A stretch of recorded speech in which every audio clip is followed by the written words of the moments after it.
Michel Pons, bonjour. Bonjour. Vous êtes né en 1954, le 19 juin pour être précis, et vous êtes originaire de Carouge. C'est là que tout a commencé. Oui, voilà, parfaitement. Je suis né proche du square de la salle communale de Carouge, qui n'était pas ce qu'elle était maintenant, mais où il y avait justement un pré-champ où on a enchaîné encore les petits matchs avec les copains de quartier. Où ça, à la place d'Armes Non, où il y a la salle communale actuellement, où il y avait juste là, une petite salle communale. Ouais. Et où, à la place de la salle du théâtre maintenant, il y avait un grand square. Ah, d'accord. Où on t'appelle le cohue là. J'ai pas connu le gazon à cette époque. Non, c'est vieux, c'est vieux. Et là, tous les copains du quartier, des Moraines, de la rue ancienne, du rondeau de Carouge, on sortait tous là après l'école. L'école, c'était où? Jacques Dalphin, juste à côté de chez moi. Je suis né au 33 de la rue ancienne, à l'entrée de ce square là, de la salle communale, et j'ai fait toutes mes écoles à Jacques Dalphin. Et une dernière année au Pervenche. À Carouge. On a un point commun. Voilà. Ouais, parce que moi, j'ai fait la fin de ma primaire au Pervenche. D'accord, moi la 6e primaire aussi, là-bas. Avec le maître principal qui s'appelait Pierre Bernard. Moi, je me rappelle de Pierre Lozio. Qui a été en politique, et je pense que vous avez connu aussi. C'est clair. Là, c'était un de mes profs. Tiens, extraordinaire. Et ensuite, quoi Pinchat Pinchat au cycle, première volée du cycle, c'était le premier cycle de Genève, donc là aussi ça ne nous rajeunit pas, mais enfin, il faut bien un début à tout. Donc le premier cycle, Pinchat, ensuite Collège Voltaire, ensuite Uni maître de sport, et voilà. Le cursus pour être maître de sport, faut passer quand même par le collège et l'université. Donc je crois que c'est encore comme ça aujourd'hui. Maturité, ensuite études de maître de sport à l'Uni, avec une première année en médecine qui complique largement la donne parce qu'on n'est pas forcément formé pour être des futurs médecins. Le petit Michel, à l'époque, il était plutôt devant ou au fond de la classe à côté du radiateur? Il était au milieu. J'étais vraiment au milieu. C'était le poste que vous avez occupé en foot? Non, j'étais derrière. C'était bonnet d'âne, j'étais arrière central. Oh, les arrières centraux aujourd'hui. Non, c'était bien. Là. Non. J'avais pas le choix. J'ai eu un père qui était très très sévère. Il faisait quoi, papa? Il était flic. Ah ouais.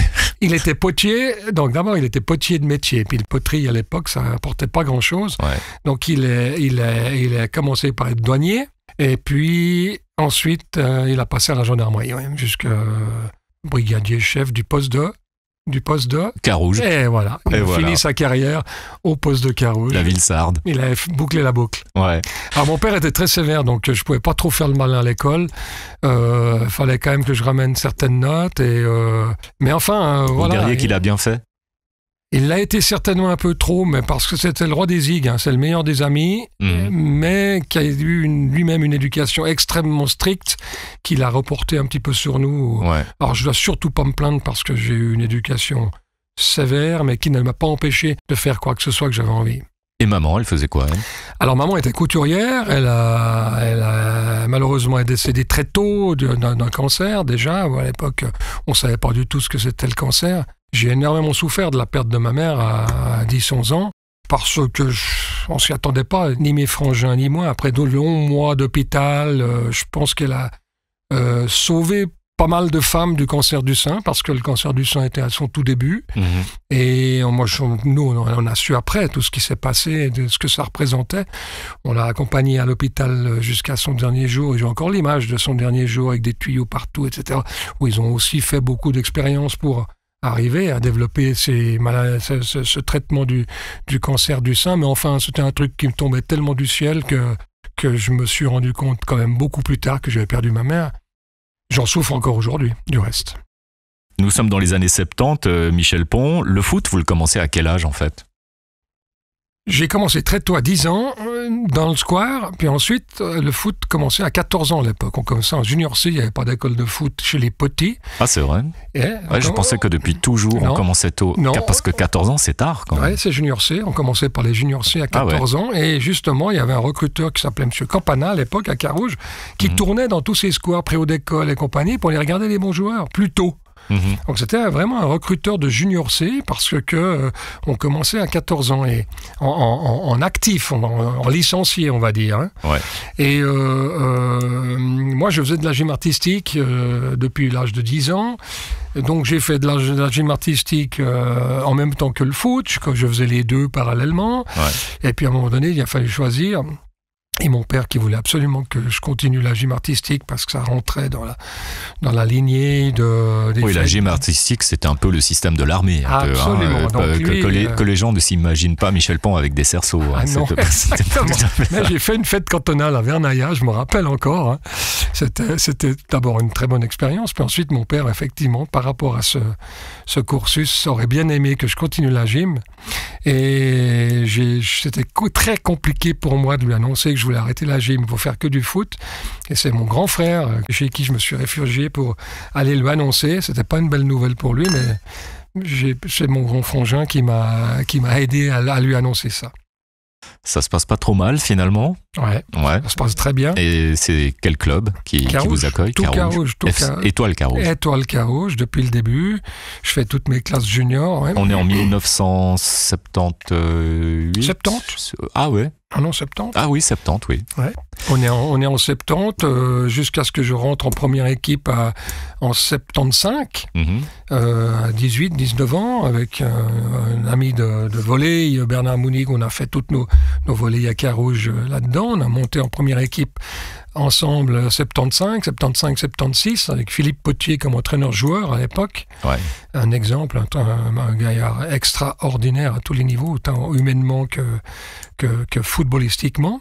Avec une montée en Liga 76-77, avec une fantastique volée carougeoise, Garbani comme entraîneur, une épopée fantastique, quoi. Et là, donc, vous êtes arrière central. Ouais. Je suis arrière central et je fais une saison extraordinaire. On monte en Liga avec pas de budget, avec une équipe de copains. Où, tous les vendredis soirs, on allait préparer nos matchs au Café des Négociants en bouffant une bonne entrecôte. Donc vraiment, c'était une vraie bande de copains, mais je fais vraiment une très grosse saison. Je reçois 4 matchs avant la fin, la montée, une petite convocation pour l'équipe suisse de Suisse Olympique, qui étaient les moins de 23 ans à l'époque, moins de 24 ans. Servette s'intéresse à moi pour prendre ce poste d'arrière central au Servette. Et 4 matchs avant la fin, je me blesse, je me déchique la cheville. Et tous ces rêves-là partent en fumée. Et c'est là que, du reste, entre parenthèses, Servette va chercher Alain Geiger à ma place pour jouer arrière central et avec la carrière magnifique qu'il fera ensuite. Ouais. Moi, je me blesse. Les soins à l'époque ne sont pas ce qu'ils sont aujourd'hui. Je mets des plombes pour me remettre, plus ou moins, et puis je me remets très mal et je ne retrouve jamais mon niveau. Je suis transféré à Chênois quand on est retombé en Ligue B. Je suis transféré à Chênois. Je fais une année à Chênois avec Hervé Révelli, mais en ne retrouvant jamais mon niveau, en me claquant, en étant machin, et je cloue mes souliers. Dans quel état d'esprit on se retrouve quand on a tellement soif de foot et qu'on doit se résigner à s'arrêter? En fait, la blessure ne va pas guérir complètement. Pour moi, ça a été déchirant, évident. J'étais à l'aube d'un truc exceptionnel, équipe suisse olympique, Servette, Vision. Ouais. Je suis quand même transféré en Liga à Chênois une saison où je mets beaucoup d'espoir sur me relancer et repartir comme en 40, et puis mon corps dit non. Donc, comme j'étais prof de sport, j'avais pris des années sabbatiques pour tenter ma chance en tant que professionnel. Je décide d'arrêter parce que j'aurais plus pu enseigner autrement. Donc voilà, je reprends ma dernière année sabbatique, je suis effondré et à côté de mes pompes, j'avais 6 000 balles de petite économie que je m'étais mis de côté, je sors mes 6 000 balles, je prends ma brosse à dents, un slip, une paire de babouches et je fous le camp une année en Amérique du Sud, de me changer la tête et savoir qu'est-ce que j'allais faire. Et vous faites quoi là-bas ? Pendant une année, je pense à rien. Je me vadrouille à gauche et à droite, en passant par les Caraïbes, par la Guyane, le Brésil. C'est dans cette période-là que l'idée de devenir entraîneur se fait dans votre tête ? J'ai aucune idée de ce que je veux faire. Aucune idée à ce moment-là ? Aucune idée. Et puis je rentre, et puis j'ai président du Perly que je rencontrais tout le temps au Bar du Nord à Carouge, déjà, tout le temps, qui me dit « Maintenant, tu viens entraîner Perly ». Je dis « Mais oui, bien sûr, j'ai 26 ans à Perly ». t'as des Bédin, Marquard, Petrini, des gars qui ont 33, 35 ans, qui étaient mes idoles quand j'étais junior à Carouge. Tu veux que je leur dise quoi, que je leur fasse une théorie de quoi, machin. Je m'en fous, tu viens entraîner Perly. Je ne sais pas pourquoi. Il a eu cette idée fixe, Maurice Gigon, paix à son âme. Il est décédé aujourd'hui. Il m'a forcé à venir au comité à l'histoire. J'ai dit non, je veux pas, je peux pas. Je vais reprendre mon métier, etc., etc. En tout cas, il a eu une bonne idée. Au vu du parcours qui a suivi, il a eu une excellente idée. Je dois le remercier à vie et lui être reconnaissant à vie. Avec Michel Pons pour la suite de cet entretien. Donc, Michel Pons, le joueur de football, est blessé. La blessure ne va pas guérir, le corps dit non. Vous partez en Amérique latine, vous videz la tête et 1 an plus tard, vous revenez à Genève, c'est ça ? C'est ça. Et quelqu'un vous propose d'entraîner Perly, vous prend la tête pour ça, et vous devenez entraîneur. Les choses se passent vite ou lentement ? Comment on devient entraîneur adjoint de la Nati ? C'est très très long.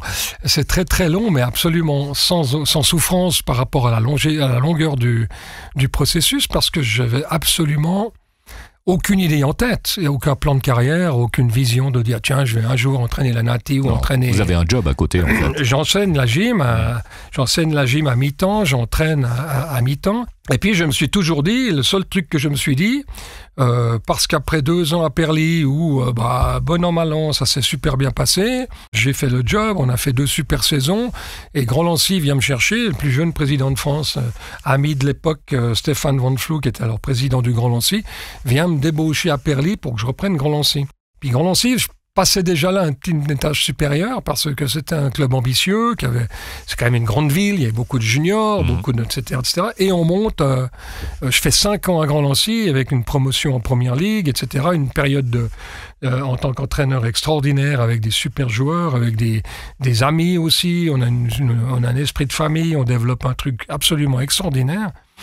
Et puis petit à petit, je me dis toujours dans ma tête, si un jour je devais aller plus haut et un jour entraîner une équipe de Ligue nationale, ça c'est sûr, j'arrête la gym parce que je peux pas aller botter les fesses aux gamins toute la journée dans une salle de gym, puis ensuite botter les fesses de mes joueurs encore le soir. Ça fait un peu beaucoup. Ça faisait un peu beaucoup, donc j'ai toujours dit le jour où je vais entraîner en équipe en Ligue nationale, si ce jour se présente, j'arrêterai la gym. Ça, j'en étais déjà convaincu. Entraîneur adjoint du Servette, alors faut me corriger si je dis des bêtises, mais il y a une date marquante, c'est 1994. Titre de champion suisse, et c'était au Stade des Charmilles. Au Stade des Charmilles. Ça évoque un peu de nostalgie quand vous allez vous promener là-bas, maintenant qu'il n'y a plus le stade et qu'il y a juste un grand parc à la place. Ça vous fait quoi ? Parce que c'est quand même assez mythique, le Stade des Charmilles. J'ai vécu toute ma période football au Stade des Charmilles. Mon père était flic et il y avait un gendarme dans le mur. C'était mon père qui était censé faire régner l'ordre sur les hooligans de l'époque, mais comme il n'y avait pas d'hooligans, le travail était facile. donc moi j'étais toujours devant l'horloge Longines bleu ciel là-bas dans le coin à droite côté chemin de fer. Je voyais tous les matchs et c'est là du reste que j'ai aussi commencé à avoir une idole qui était Kubikoun, destin incroyable. Oui, je vais en parler. Quand il y avait les Servettes Zurich et puis que je voyais ce petit bonhomme capitaine au milieu de terrain avec une technique incroyable, une vista extraordinaire. Et effectivement, qu'aujourd'hui, quand je retourne au parc Hensch, ça me fait très, très, très mal au cœur. Et évidemment, ça remue passablement de souvenirs. J'ai une autre date qui doit faire tilt. Alors ça, j'ai trouvé en faisant des recherches sur vous. Je l'ai trouvé sur le site de la RTS. Il y a vraiment des archives extraordinaires, j'adore. En 1998, vous faites une prédiction à Kubikoun. Vous lui dites, tu seras entraîneur et moi je serai l'adjoint. C'est vrai ça ? Exact, ouais, c'est vrai. C'est une anecdote. L'histoire de l'équipe suisse est partie sur une anecdote. C'est quand même dingue. J'entraîne un Servette, on est champion suisse, machin, etc. Je finis à Servette, je vais à Lugano.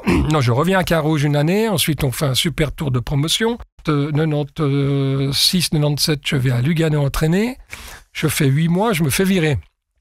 C'est un break dans ma carrière d'entraîneur. Michel Pons se fait virer. Oui, et tout grand entraîneur se fait virer au moins une fois. Donc c'est ce qu'on m'a dit. C'était pour quelle raison ? Pour le manque de résultats. Ah oui, d'accord. Et puis surtout, j'étais en Je ne savais pas. J'étais à Carouge avec une super équipe. On voulait faire une équipe pour monter en Liga, ce qui a été le cas pendant que j'étais à Lugano avec Thierry Cotin qui avait pris ma place parce que j'étais parti à Lugano. Je ne m'étais pas rendu compte qu'on était totalement un fin d'un cycle à Lugano pour un président qui était au bout du rouleau, qui malheureusement a eu des graves problèmes financiers, qui a fini au fond du lac. C'est patatras, quoi. C'est patatras, une équipe déglinguée. J'avais 11 nationalités. Alors, Kobe Kuhn, vous l'avez connu comment, en fait? Après Lugano, je me fais virer après Lugano et je reprends la direction technique de l'association cantonale genevoise. Et en même temps, j'étais entraîneur adjoint des moins de 18 Suisses, l'équipe suisse des moins de 18 en Suisse. On va faire un tour qualificatif en Irlande avec cette équipe suisse des moins de 18 ans. Et Kirby était entraîneur des moins de 16 et vient avec nous comme observateur de nos adversaires pendant ce tour qualificatif. Puis évidemment, avec Kirby, comme c'est un bon vivant, on a quand même fini un ou deux soirs dans un pub là-bas à tirer. Et c'est dans ce pub qu'il y a eu cette discussion. Ouais, à tirer un peu le gorgeon. Puis je lui dis dans la soirée, je lui dis, de toute façon, Kirby, tu es une telle idole que de toute façon, un jour, tu seras entraîneur de l'équipe suisse, puis tu me prendras comme adjoint. Et voilà, ça a été l'anecdote. Quand en 2001, il prend l'équipe suisse, je suis consultant commentateur avec Dupuis de la Coupe de Suisse à Bâle, Suisse, Servette Yverdon. Le matin même, il est nommé entraîneur de la Suisse, il vient vers moi à Bâle et il me dit, je t'appelle demain. Il m'appelle le lundi matin, il me dit, ouais, bah alors, maintenant, tu viens ou quoi? Alors, qu'est-ce que tu fais? Je dis, quoi, je viens où? Ça m'a fait plaisir de te voir hier. Bah, tu viens avec moi, avec l'équipe suisse, tu as dit, il y a 3 ans. Puis c'est parti comme ça, tu sais que c'est un truc de dingue. On parle de l'affaire, oui, c'est une affaire Kobe Kuhn et une grande affaire d'amitié, en fait. Complètement. Complètement, ça a été un feeling d'entrée. Et quand on est parti sur cette anecdote que je lui ai dit, tu seras un jour entraîneur et tu me prendras comme adjoint, c'était une boutade, mais il y avait déjà ce feeling. On était. Qu'est-ce qui vous rapprochait tant que ça? Je crois la joie de vivre. Ouais. C'est un mec qui, dans les plus grands moments de stress, arrivait toujours à absolument pas changer sa nature. C'était un gars qui était bon, c'était un gars qui était jovial, c'était un gars qui avait le charisme exceptionnel, en plus de la carrière de joueur et d'homme qu'il a fait. Et on a eu une osmose et une entente autant footballistique qu'humaine, exceptionnelle. Il y avait des atomes crochus, en fait. On faisait qu'un, quoi. Je veux dire, il y a jamais eu une eau, mon tableau. Je pouvais me permettre tout ce que je voulais. J'ai fait des théories, mais je peux pas te raconter. J'ai fait des théories, des sketchs pendant les théories où il était le premier rang à se marrer comme un dingue. On travaillait sérieusement sans se prendre au sérieux, en gros. Ah, complètement. Ouais.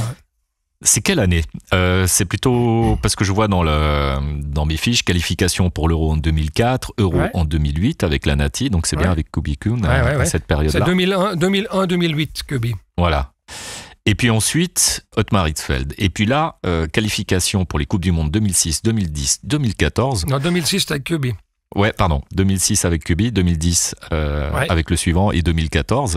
Michel Pons, il porte chance à la Nati, on a l'impression. Non, je porte pas chance. On a bossé, on a été bon, on a été suisse, on a été identifiant. Ouais. Ça a été le tout début de notre boulot avec Kirby en étant deux Suisses pure souche.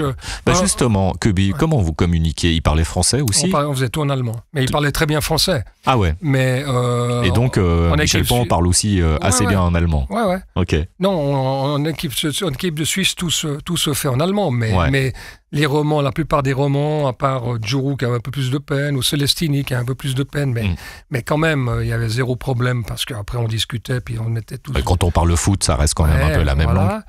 C'est un petit peu embêtant quand même pour des romans. Imagine un très très bon footballeur roman, mais qui ne comprend absolument rien. Ouais. Et ça se passe comment avec lui? Ça peut être un handicap, mais en principe, aujourd'hui, dans les staffs, les staffs sont tellement élargis aujourd'hui que ça n'existe plus parce que par la force des choses, un des adjoints qui parle français ou qui est roman, quoi, je veux dire, c'est clair. Kobe Kuhn, d'ailleurs, s'éteint en 2023. Je me rappelle d'un hommage aussi dans les médias. Oui. C'était un coup dur, j'ai l'impression, quand même. Écoute, c'était compliqué parce que sa femme, depuis la mort de sa femme, on a vécu... c'était extrêmement compliqué, la fin de Kirby avec l'équipe nationale à l'Euro 2008. Le jour du rassemblement, sa femme fait un AVC, une hémorragie cérébrale, donc c'est le drame. Il vient le premier jour quand même, mais il est toujours entre Zurich dans les soins intensifs et Voitsisberg où on était notre camp de base. Donc là encore, on n'a strictement rien dit à l'externe, mais j'ai pris les rênes de l'équipe par la force des choses parce que lui devait être à Zurich. Bien sûr. Quand on connaît la relation fusionnelle qu'il avait avec sa femme, avec son Alice chérie, c'était extraordinaire. Et il a été exceptionnel de cran et de sang-froid et dans la motivation, dans le... Ça, on a utilisé ça, moi, c'était mon rôle un petit peu d'utiliser ça pour faire une union sacrée quand même. Ça n'a pas rigolé parce qu'on s'est fait éliminer au premier tour, malheureusement, avec la blessure de Frey, avec passablement de trucs, mais bon. On va parler compliqué. de trucs plus cool. Ça serait sympa. Ça serait sympa. Hein. Un des top souvenirs, c'est le match de barrage, le retour en Turquie, pour une place en Coupe du Monde. Ouais. C'est énorme ce qui s'est passé là-bas. Tant du point de vue humain, parce que franchement, on a eu peur un peu pour l'équipe de Suisse, à cause de supporters un petit peu exagérés. Je sais pas, si le terme n'est pas un petit peu peu mou pour dire ce qui s'est passé. Très mou. Mais aussi pour cette victoire. Ouais, Est-ce que ça reste toujours votre top souvenir ? J'en ai tellement que ça ne peut pas être le top souvenir parce que c'était l'horreur. Pourtant, c'est ce que vous avez dit dans les médias. Hein, c'est honteux. Non. Ouais, mais tout en précisant aussi que c'est un de vos pires souvenirs. C'est ma plus belle défaite. Si on veut la résumer comme ça, c'est ma plus belle défaite. Ouais. Mais je ne peux pas occulter ce qu'on a vécu pendant 3 jours à Istanbul d'attaque. De ce qu'il y a de pire autour du foot. On s'est fait caillasser le bus, on s'est fait voler nos bagages à l'aéroport.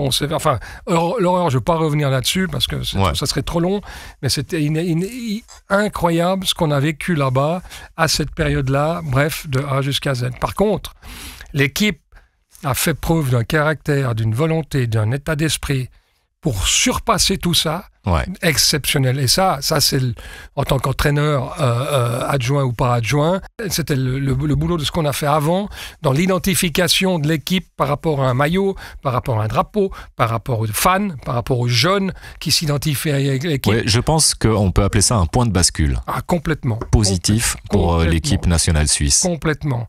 2006 d'ailleurs, en Coupe du Monde, si je dis Frey, Barnetta et Magnin, ça rappellerait quel match ? Togo. Exact. Le Togo et la Corée du Sud, parce qu'on peut mettre Senderos dedans avec son arcade ouverte quand il va mettre sa tronche, et puis que c'est...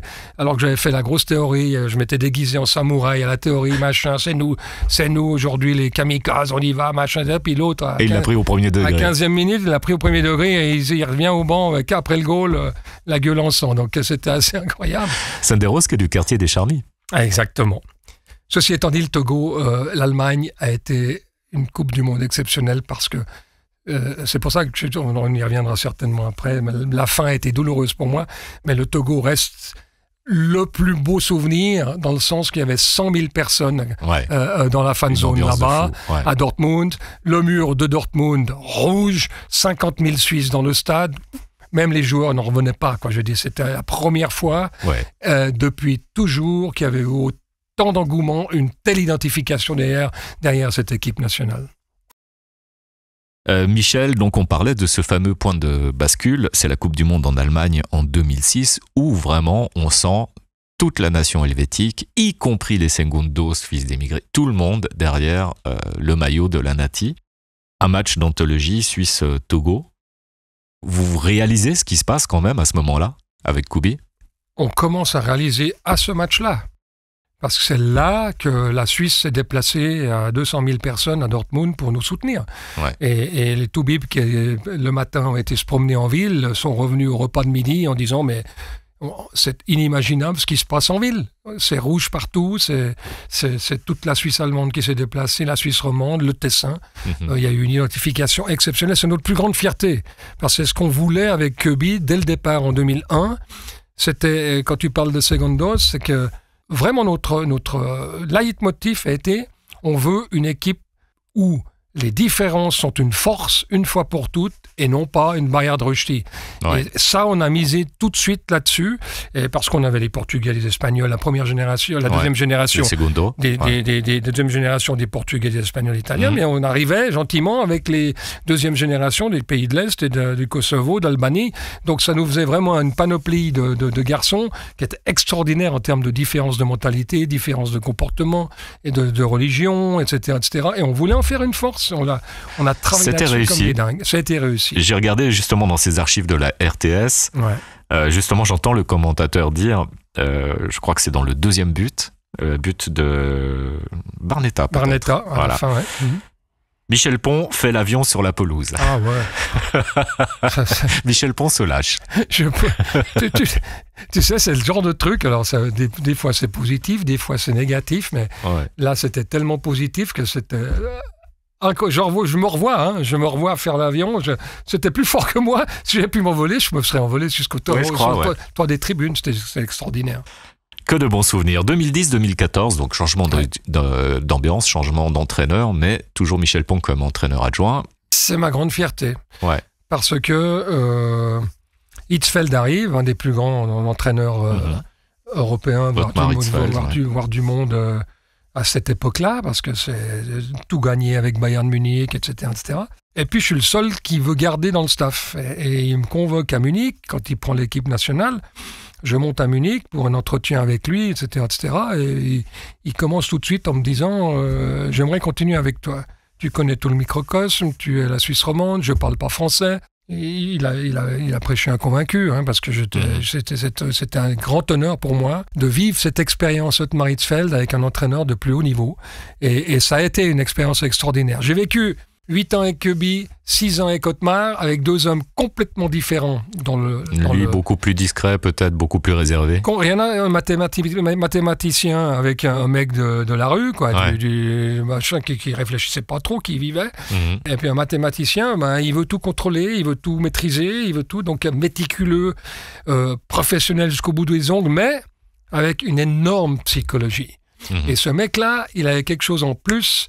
En ayant la rigueur du mathématicien, avec le super côté du Köbi, où il avait un respect total des joueurs, où il avait la recherche du contact, jamais un mot plus haut que l'autre, jamais une critique en public, bref, un apprentissage en termes d'entraîneur qui était absolument extraordinaire. Tout dans la maîtrise. Tout dans la maîtrise. À vous entendre. Et c'est son problème, c'est que lui a explosé au niveau de sa santé, c'est pour ça qu'il a arrêté en 2014, c'est que ses nerfs ne récupéraient plus, parce que c'était du 24/24, non-stop, de devoir tout maîtriser, anticiper les questions du journaliste, anticiper la tactique de l'adversaire, anticiper... C'est éprouvant, la vie d'un entraîneur. Énorme. Tu t'es jamais de répit. La victoire, elle se fête pendant une demi-heure dans le vestiaire, et puis t'es déjà sur le match d'après, quoi. Puis en tapant peut-être 2-3 coups de rouge le soir même du match, mais derrière, t'es tout de suite... Non, c'est usant, et encore plus aujourd'hui. Je crois que toutes les mentalités ont évolué. Le métier d'entraîneur est vraiment, vraiment, vraiment épuisant. Ouais. J'ai eu un spécialiste d'ailleurs du sport qui m'expliquait que tout était beaucoup trop justement dans la maîtrise, peut-être aussi à cause des réseaux sociaux, etc. Et que finalement, plus personne ne pouvait vraiment s'exprimer. Il trouvait ça un peu dommage. C'est pas dommage, c'est monstrueux, c'est monstrueux, c'est triste. Ouais. La vie d'un bon interview vivant, d'un mec qui explose, de ce que fait la vie naturellement. Aujourd'hui, tout est contrôlé. Chaque joueur des grands clubs, aujourd'hui, ils ont presque un responsable de la communication personnelle. Ouais. Je veux dire, bon, voilà. C'est standardisé, en fait. Standardisé, mais terrible. À un point que finalement, ça perd un peu de sa crédibilité, je trouve.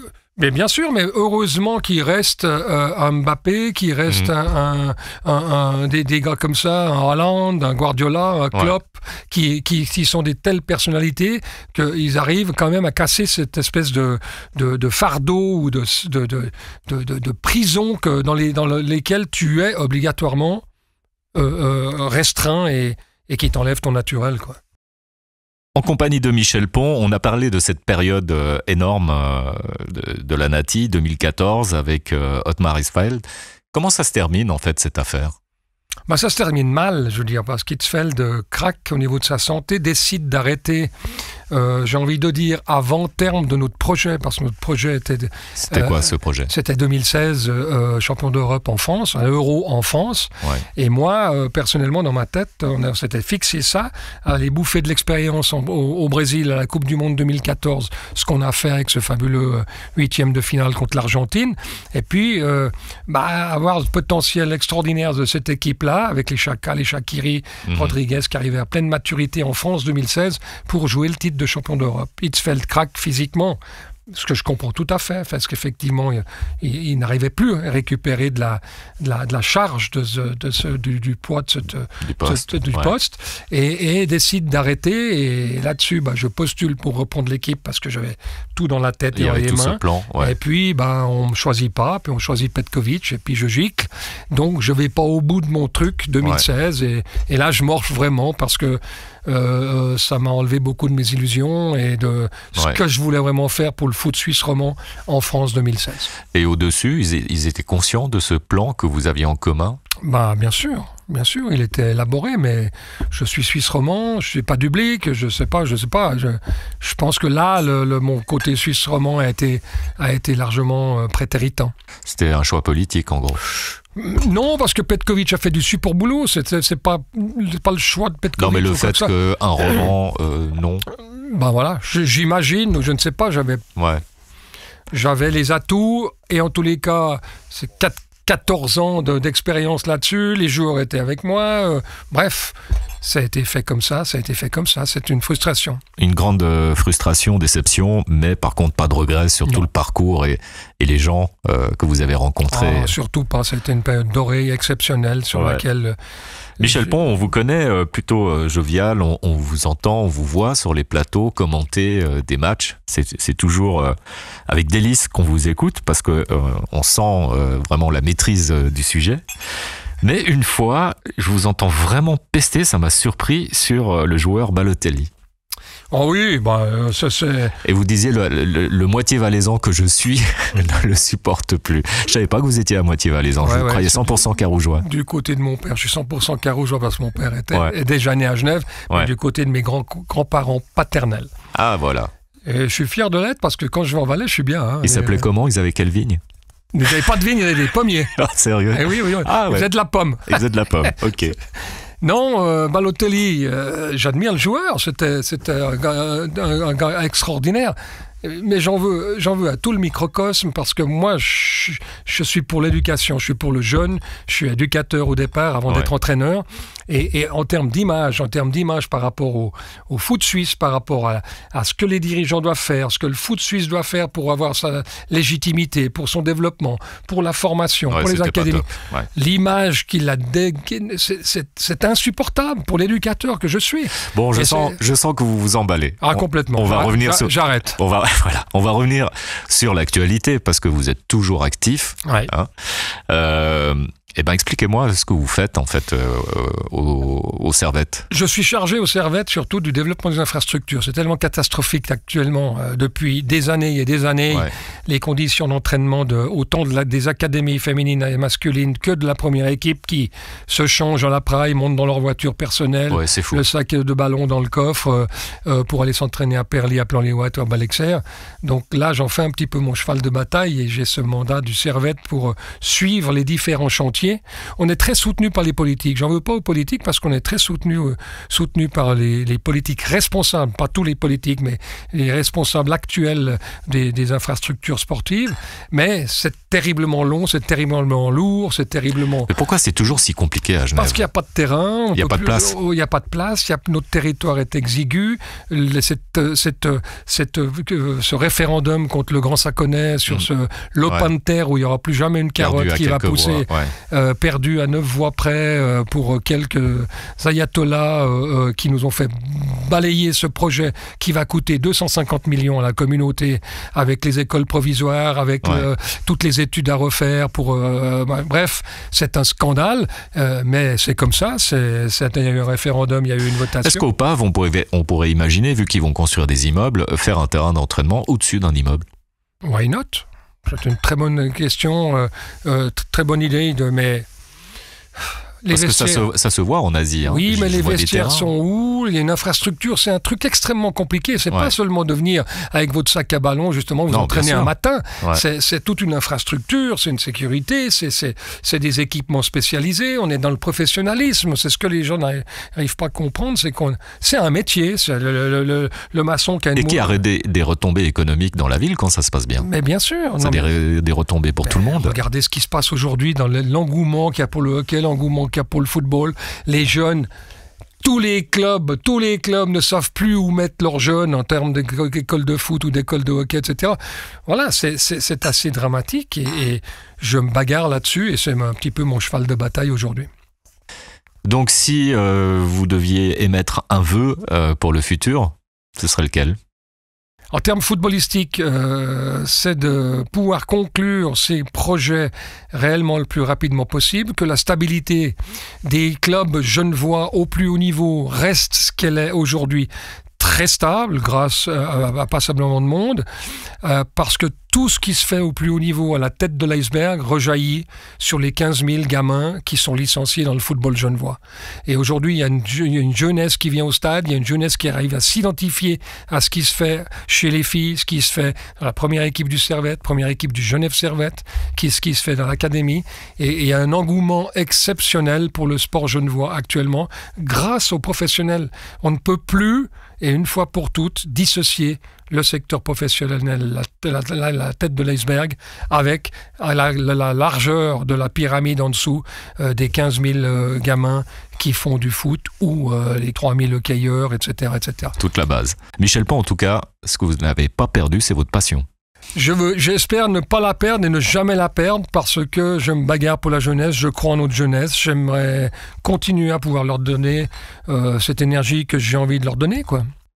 Merci, c'était tout à fait passionnant. Je pense qu'on va vous réinviter justement pour parler de la formation de ces jeunes qui attendent aussi beaucoup de conseils. Merci en tout cas pour votre visite. Merci à vous.